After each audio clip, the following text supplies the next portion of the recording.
В сегодняшнем видео мы расскажем о том, как в одной стране под разным углом смотрят на Таджикистан. Досмотрите это видео до конца, и вы узнаете, как хотят использовать Таджикистан русские политики.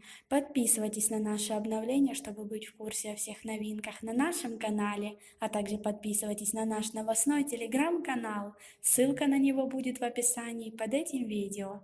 В паспорте каждого гражданина Таджикистана необходимо на русском языке записать, что он является гражданином самой дружелюбной страны России. Об этом заявил лидер Либерально-демократической партии России Владимир Жириновский на встрече с журналистами в Душанбе.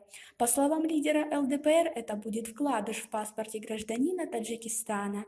С таким документом впредь ни один гражданин Таджикистана, особенно трудовые мигранты, не будут иметь проблемы с полицейскими, пообещал он.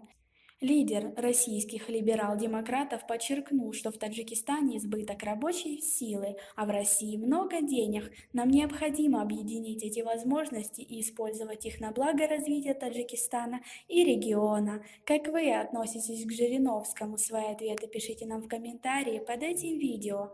Путин же немного иначе реагирует на Таджикистан. Выступая на совещании с командованием дивизии, Владимир Путин заявил, что российское военное присутствие в Таджикистане является важным и весьма положительным фактором обеспечения региональной безопасности.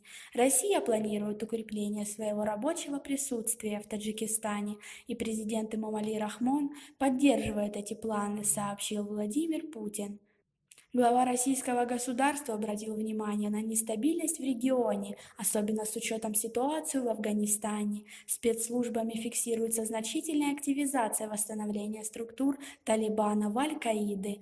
В этой связи президент указал на необходимость совершенствования методов борьбы с международным терроризмом.